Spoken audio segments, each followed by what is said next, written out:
because China's leader, Xi Jinping, has moved into a historic third term in power. Yes, the unveiling comes after a week-long party congress revealed a new leadership team stacked with loyalists, supposedly handpicked by Mr. Xi himself.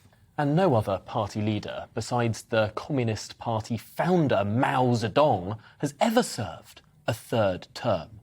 But is this cement in power a concern for the West? Is Xi really the most powerful Chinese leader since Mao? Well, joining us now is Luke de Pulford, a human rights campaigner, particularly in the areas of modern slavery and human rights abuses in China, and also executive director of the Interparliamentary Alliance on China. I mean, we've just been talking throughout the show about the different political machinations going on here in Westminster and in the UK.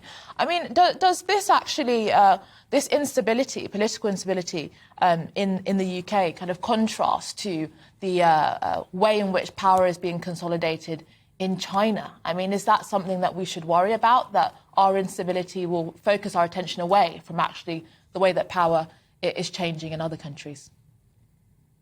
Well, I think so. From the perspective of China, instability in Western democracies is a helpful thing to their ambitions, which are to, I mean, very explicitly stated, which are to project upon the world a different way of doing things.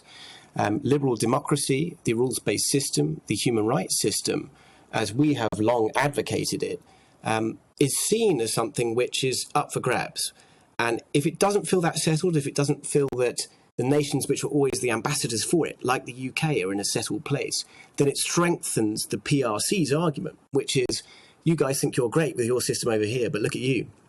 So, yes, I think it certainly does strengthen their position, and particularly Xi Jinping, who's gearing himself up for another term of goodness knows what human rights abuses, goodness knows what level of undermining of the international system we're going to see over the next few years. And yet, is there a risk here for China in cementing what could be now a premiership, a chairmanship for life for Xi Jinping? Is there now a risk that China has got rid of any mechanism it might have previously had for error correction?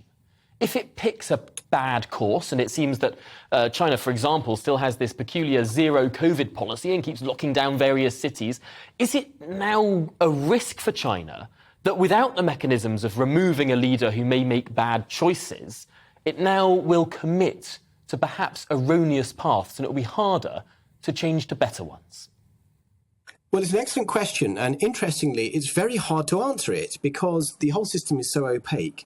So within the China watching community, you have a huge breadth of interpretation. Some people would say that many of Xi Jinping's missteps on the diplomatic stage over the past few years have been because his circle of advisors have become more and more sort of yes men and a smaller and smaller circle of advisors.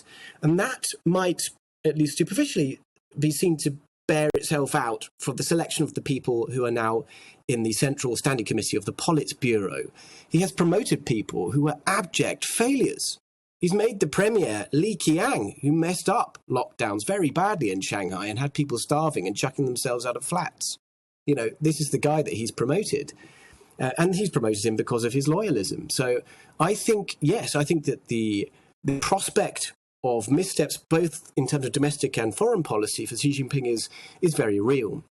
But in some ways, I think it has to be framed in terms of the broader question, which is, you know, what are we dealing with here? We're dealing with an extraordinarily powerful nation, which has consolidated power even more, and which is ever more determined to project that power on the international stage. And we are going to feel that, there's no question.